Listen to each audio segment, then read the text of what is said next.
بسم اللہ الرحمن الرحیم۔ خلافت راشدہ میں بہت ہی کم مدت میں اسلام جزیرۃ العرب سے نکل کر بڑی تیزی سے مصر اور شام کے علاقوں میں پھیل گیا تھا، اور پھر بنو امیہ کے زمانے میں اسلام کی سرحدیں افریقہ کے شمالی علاقوں میں بھی داخل ہو گئی تھی، اور اٹلانٹک مہا ساگر تک اسلام کی سرحدیں پہنچ گئی تھی۔ افریقہ کے نامور حکمرانوں میں ایک نام موسیٰ بن نصیر کا ہے۔ وہ تیونس اور اس کے اطراف کے علاقوں کے حاکم تھے۔ ان کے ایک سپاہی کا نام طارق بن زیاد تھا۔ موسیٰ بن نصیر نے ان کو طنجہ یعنی کہ مراکش کا حاکم مقرر کیا تھا۔ افریقہ کی شمالی سرحد کی دوسری طرف یورپی ممالک ہے اور درمیان میں بحر روم ہے۔ اس سمندر کی وجہ سے شمال کی طرف اسلامی فتوحات کا سلسلہ رک گیا تھا۔ البتہ بحر روم کے مغربی کنارے پر جہاں بحر روم بحر اٹلانٹک سے ملتا ہے، وہاں سمندر کی چوڑائی بہت کم رہ جاتی ہے۔ اس کے ایک طرف مراکش ہے اور دوسری طرف اندلس ہے، اور دونوں کے درمیان صرف 14 کلومیٹر کا فاصلہ ہے۔ یہ ایک راستہ تھا اسلامی فتوحات کو شمال یعنی کہ یورپ کی طرف بڑھانے کا، لیکن پھر بھی اسلامی فوج کا سمندر پار کر کے جانا آسان نہیں تھا۔ دوسری طرف اندلس کی عوام اپنے بادشاہ روڈرک سے خوش نہیں تھی، بلکہ اس کے ظلم و ستم سے پریشان تھی۔ بادشاہ کا ایک وزیر کاؤنٹ جولین بھی بادشاہ کے ظلم سے تنگ آ چکا تھا۔ اس نے موسیٰ بن نصیر سے مدد طلب کی اور اندلس پر حملہ کرنے کی دعوت دی اور خود مدد کرنے کا وعدہ کیا۔ موسیٰ بن نصیر نے سن ہجری 92 مطابق 710 عیسوی میں پہلی مرتبہ جاسوسی کے لیے 500 افراد کا ایک قافلہ بھیجا۔ پھر طارق بن زیاد کو حکم دیا کہ وہ اسپین پر حملہ کرے۔ چنانچہ سن عیسوی 711 میں طارق بن زیاد نے اپنی 7000 کی فوج کو 4 کشتیوں میں سوار کر کے اندلس کا رخ کیا اور اندلس کے ساحل پر اترا۔ جس مقام پر طارق بن زیاد نے اپنی فوج اتاری تھی، وہ جگہ جبل الطارق کے نام سے یاد کی جاتی ہے۔ موسیٰ بن نصیر نے مدد کے لیے اپنے یہاں سے 5000 کی فوج بھیج دی۔ اب کل 12000 کا لشکر ہو گیا تھا۔ یہ لشکر شہروں کی طرف بڑھا۔ عیسائیوں کی طرف سے 1,00,000 کا لشکر مقابلے کے لیے آ گیا۔ اسپین کا بادشاہ روڈرک اپنی پوری طاقت کے ساتھ مقابلے کے لیے آیا تھا۔ 28 رمضان کو دونوں فوجوں کا مقابلہ ہوا، اور سخت ترین مقابلہ کے بعد 5 شوال سن ہجری 92 مطابق 19 جولائی سن عیسوی 711 کو اسلامی لشکر نے شاندار فتح حاصل کی، اور اس طرح اندلس کی سرزمین پر اسلام کا سورج طلوع ہوا۔ اس کے بعد موسیٰ بن نصیر بھی 18000 کی فوج لے کر خود بھی اندلس پہنچ گیا، اور پھر دونوں نے اندلس کے مختلف علاقوں میں جنگیں لڑی اور پورے اندلس کو اسلام کے جھنڈے تلے کھڑا کر دیا۔ ابھی فتوحات کا سلسلہ جاری تھا کہ ولید بن عبد الملک نے طارق بن زیاد اور موسیٰ بن نصیر کو دمشق دارالخلافہ میں بلا لیا۔ ان دونوں کے جانے کے بعد سن عیسوی 756 تک حکومت ہچکولے کھاتی رہی، اور ان 50 سال کی مدت میں 22 حکمران تبدیل ہوئے۔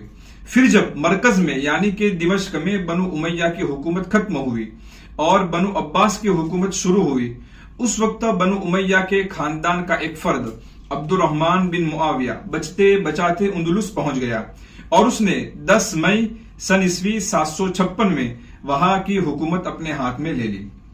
اس کے بعد اندلس میں اسلامی حکومت مضبوط ہوئی، اور اس وقت سے اندلس میں ترقی کا دور شروع ہوتا ہے، اور پھر مسلمانوں نے ہر شعبے میں اتنی ترقی کی کہ پورے یورپ میں اندلس سب سے ترقی یافتہ ملک تھا۔ اسلامی حکومت کی شان و شوکت سے یورپی ممالک تانپا کرتے تھے۔ تجارت میں، صنعت و حرفت میں، طب و حکمت میں، زراعت میں، علوم عقلیہ میں، تہذیب و تمدن میں، الغرض زندگی کے تمام شعبوں میں اندلس نے بہترین ترقی کی۔ وہاں سے علوم کی اشاعت ہوئی۔ یہودی اور عیسائی بھی مسلمانوں کے علوم سے فائدہ اٹھاتے تھے، یہاں تک کہ عیسائی شہزادے اندلس کی درسگاہوں میں تعلیم حاصل کرنے کو فخر کی چیز سمجھتے تھے، اور دوسرے بادشاہ اندلس سے تعلق قائم کرنے میں فخر محسوس کرتے تھے۔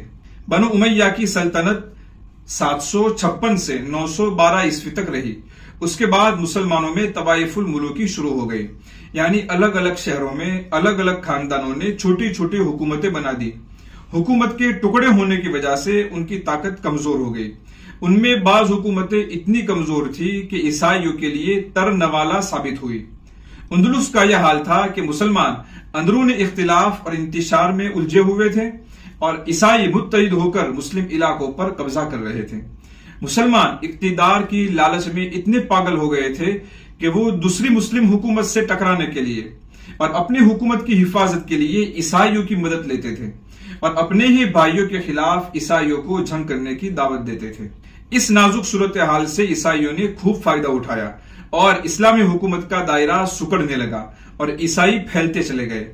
درمیان میں یوسف بن تاشفین اور ان کے بعد موحدین نے عیسائیوں کو بھگا کر ایک متفقہ حکومت بنانے کی کوشش کی اور وقتی طور پر اس کا فائدہ بھی ظاہر ہوا۔ یہ اچھا موقع تھا اندلس کی اسلامی سلطنت کو مضبوط اور مستحکم کرنے کا، لیکن کرسی کے پجاریوں نے اور غافل اور بدمست عوام نے اس سے فائدہ نہیں اٹھایا۔ نتیجہ یہ ہوا کہ اندرونی انتشار اور عیسائیوں کا دباؤ پھر سے شروع ہو گیا اور چھوٹی چھوٹی حکومتیں بن گئی اور عیسائیوں کے علاقے بھی پھیلنے لگے اور آخر میں بنو احمر کی حکومت آئی جو 1232 سے 1492 تک رہی۔ ان کے دور میں مسلمانوں کی حکومت سکڑتے سکڑتے صرف غرناطہ تک محدود ہو گئی، باقی سارے اندلس پر عیسائیوں کا قبضہ ہو گیا۔ پھر آخر میں غرناطہ بھی آخری حاکم ابو عبداللہ کی نالائکیوں کی وجہ سے مسلمانوں کے ہاتھوں سے چلا گیا۔ اگر اس وقت کی مسلمانوں کی حالت کا اندازہ لگانا ہو تو ابو عبداللہ جیسے بے وقوف بادشاہ کے حالات جاننا ہی کافی ہے۔ اس بدبخت انسان نے کبھی اپنے والد شاہ ابو الحسن سے بغاوت کی۔ ابو الحسن نے کئی میدانوں میں عیسائیوں کو شکست دی تھی۔ ایک مرتبہ وہ عیسائیوں کا مقابلہ کرنے کے لیے شہر سے باہر نکلے اور عیسائیوں کو شکست دے کر بھگا دیا، لیکن دوسری طرف غرناطہ میں ابو عبداللہ نے والد سے بغاوت کر کے کرسی پر قبضہ کر لیا۔ شاہ ابو الحسن کا یہ حال تھا کہ فتح ملنے کے باوجود وہ اپنے دارالحکومت کی طرف نہیں لوٹ سکے۔ اسی طرح اس کم وقت ابو عبداللہ نے اپنے چچا سے بھی بغاوت کی اور چچا کے خلاف عیسائیوں کا ساتھ دیا۔ عیسائی حاکموں نے ابو عبداللہ کا خوب فائدہ اٹھایا۔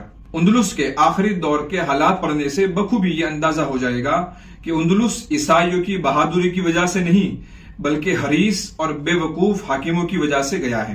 ایک طرف حاکموں میں ابو عبداللہ جیسے بے وقوف اور ایمان فروش لوگ پیدا ہوئے، دوسری طرف عوام کی یہ غلطی تھی کہ انہوں نے صحیح اور غلط کو پہچاننے کی کوشش نہیں کی۔ انہوں نے بار بار ابو عبداللہ جیسے بے وقوف حاکموں کا ساتھ دیا اور خود اپنے ہاتھوں سے بربادی اور رسوائی کا سودا کیا۔ اگر وہ وقت پر جان لیتے کہ ابو عبداللہ کو مسلمانوں کے مسائل سے کوئی مطلب نہیں ہے، اس کو تو صرف کرسی چاہیے، اور وقت پر کسی مخلص حاکم کا ساتھ دیتے تو عیسائیوں کو بھگانا اور اندلس میں اپنی حکومت باقی رکھنا مشکل نہیں تھا۔ قوموں کے عروج و زوال میں ایک سب سے اہم موڑ یہ ہوتا ہے کہ وہ قائد کا انتخاب کرنے میں یا قائد کو سمجھنے میں یا قائد کا ساتھ دینے میں کتنا شعور اور بیداری دکھاتے ہیں۔ بہرحال مسلمانوں کی کمزوریوں کی وجہ سے آخرکار جنوری 1492 میں اندلس مکمل عیسائیوں کے قبضے میں چلا گیا۔ اس کے بعد ظلم کی خوفناک داستان شروع ہوئی۔ کئی مسلمانوں کو قتل کر دیا گیا، عورتوں کی عزت پر ڈاکے ڈالے گئے، مسلمانوں کو تلوار کے زور پر عیسائی بنایا گیا، کئی لوگوں کو اسپین چھوڑنے پر مجبور کیا گیا۔ پھر 1499 میں باقاعدہ یہ اعلان ہوا کہ جو لوگ عیسائیت قبول نہیں کرتے وہ اسپین سے نکل جائے۔ مسجدوں کو چرچ میں تبدیل کر دیا، مسلمانوں کی کتابیں جلائی گئی۔ صرف ایک دن میں 80,000 کتابیں جلائی گئی اور مسلمانوں پر اتنا ظلم کیا گیا کہ چند سالوں میں وہاں سے مسلمانوں کا نام و نشان مٹ گیا۔ آج اندلس پہ بہت سے عیسائی ایسے ہیں جن کے اگلے باپ دادا مسلمان تھے۔ دنیا کے کسی بھی کونے میں پھر سے کوئی ایسا حادثہ پیش نہ آئے، اس کے لیے شریعت کی پابندی کے ساتھ دو چیزیں بہت ہی زیادہ اہمیت رکھتی ہیں۔ نمبر 1، عوام کا سیاسی شعور، آپسی اتفاق، خود غرضی اور مطلب پرستی سے اوپر اٹھ کر اجتماعی مفادات کو پیش نظر رکھنا۔ نمبر 2، قائد کو منتخب کرنے میں، اس کا ساتھ دینے میں، اس کی پکڑ کرنے میں پھونک پھونک کر قدم رکھنا۔ اگر ان دو چیزوں میں لاپرواہی کی گئی تو کوئی بھی قوم کسی بھی طاقت کے لیے تر نوالا بن سکتی ہے۔ ابھی مسلمانوں کے لیے اسپین جیسا ماحول بنانے کی کوشش جاری ہے، لیکن اگر مسلمانوں نے اسپین سے سبق حاصل کیا تو ممکن ہے کہ وہ اس طرح کے دوسرے حادثے سے محفوظ رہے۔